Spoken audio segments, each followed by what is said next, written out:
The main talking point I want to talk about is Scuderia E. Now, we have had the privilege at Formula E Zone to speak to Gianfranco Pizzuto, who is sort of spearheading this venture. So what we found out so far is what we put out in a news story yesterday. If you haven't seen it, feel free to go to formulaezone.com.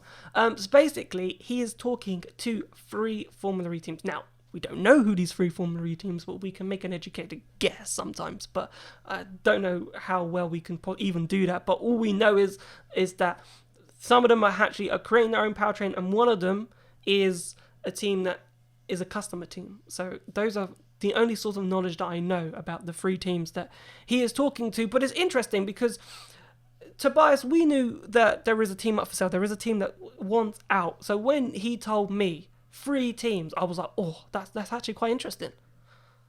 Yeah, it's probably teams that are interested in some sort of buy-in, not like complete sales. There might be one or the other team considering a complete sale, but I'm sure plenty of teams want some sort of new investor, some new stakeholder. Always is good for the value of the team. So it doesn't really surprise me that they are, of course, interested in having a new stakeholder. What's interesting is that there are apparently multiple teams searching for like a serious stakeholder. And at the end of the day, you kind of own the team if you own 51%. And that's going to be crucial for Scuderia E. If they get some team to sell 51% of their team, of their stakes, that's going to be the crucial thing for them if they want to have their own team and not just be a stakeholder in one of the teams. Yeah, from what I gathered, Jet, from the interview itself, he wants his own teams. They want to start from scratch. He asked Alejandro Agag, he said there was rumours, which I hadn't heard, but he said he had heard rumours that when they go to Gen 3, that it might open up to 13 teams or 14 teams, which Alejandro Agag flat out denied in the conversation, said, nope, that's not happening. We're only sticking to 12 teams. If you want to get on the grid, you need to buy our team or partner with a team. And from those 3 teams that he's talking to, 2 of them, we understand 2 of them are just looking for a investor that are looking to just have a partnership, which he's interested in, just in case he can't afford or whatever, the money doesn't come to buy out one of these teams, which he's interested in. But he said it'll be a lot harder for them to get their ideas across, if that makes sense. Well, yeah. As for 13 to 14 teams, I really don't see that happening. I think we will stick with 12 because I think 26 cars on the grid. I think that's too much. 24 is fine. 26 is too much. So, yeah, I think what should happen is that they buy out. Is that they buy out one of the 3 teams that are apparently up for sale. We don't believe one of them is Neo, according to a different source. But yeah, I think. I'm not sure in terms of what teams it would be. I think I think it would mean that one of them would be a manufacturer, so it'll be surprising if a manufacturer wants out. I think we can count out someone like Virgin because they've just sold half their team to Envision. So yeah, I can't see that happening. But yeah, I think I think maybe a manufacturer wants out. Well, you can speculate for days. Honestly, Yeah. You could speculate for days. I as I said, to make things as abundantly clear as possible. Like, we believe one team is fully up for sale. Like, they want out. Like, ciao, see you later. Whereas 2 teams don't want out. They just want investment to buy. So, and we were told. I put the question to my original source, who told me that there was a team up for sale. I was like, oh, it must only be Neo and Dragon. Then, like, surely, like, come on, who else is going to sell, right? And he was like, nah, it's not Neo. I'll put it that way. But it wouldn't surprise me, considering the craziness Tobias and Neo, for example, have gone through lately, that they could be one of those 3 teams in terms of, we don't want to sell, but we'll take your money.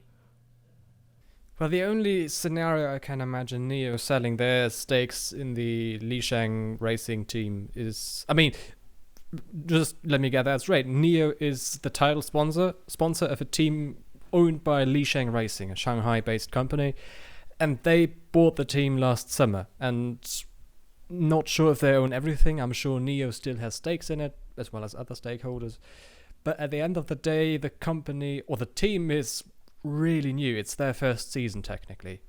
The name is still the same compared to last year, but at the end of the day, it's pretty much a new team, maybe with old personnel, but you get the idea.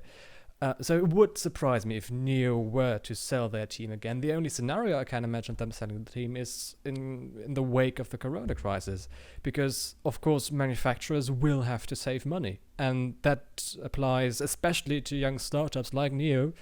And I'm not sure how financially stable Li Sheng Racing is as well. That's just pure speculation, by the way. But that's the only scenario I can imagine. Them losing money, of course, because of the corona crisis, and that would mean them having to scrap their motorsport program and search for a new investor. That might be a possibility for Neo to be sold. Otherwise, I don't really think it's realistic that Neo is one of the teams searching for a buy or sellout of the team. The only team, as I said, when I was transcribing it yesterday or finishing off the transcript, and something else that he said in terms of that, two of them have their own powertrains that make their own, and one of them is a customer team. And I was like, oh, that narrows it down slightly. And Venturi, Jack. Venturi was the name that sort of popped out at me as a team that was a manufacturer who's now partnering with Mercedes. But I don't think there'd be a team that sells. I think they're going to try and build Venturi a team, closely associated with Mercedes. I think that's probably a sensible route for them to go, because look in terms of their performance this season with Venturi, how much they've improved having the Mercedes powertrain compared to their own powertrain. But when Gianfranco said, customer team, I was like, well, there isn't that many customer teams, and if Dragon make their own powertrain, Neo is a customer team, and you're looking at customer teams, you've only got Venturi and Virgin left, and we don't think it's Virgin, so Venturi then shot out at me. Well, yeah, I think by process of elimination, Venturi would be one of those teams. However, I'd be surprised if they do that, because they've just entered this partnership with Mercedes. This season, obviously, they had the partnership last year with HWA, where they supplied the Venturi powertrains over to them, and now vice versa for this season, and more likely for the foreseeable future, they're going to be using Mercedes powertrains. And so,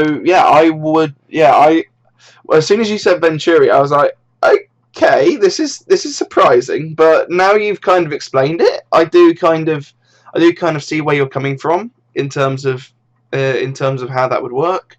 But yeah, I think if we do lose Venturi, it would be a shame. I think because.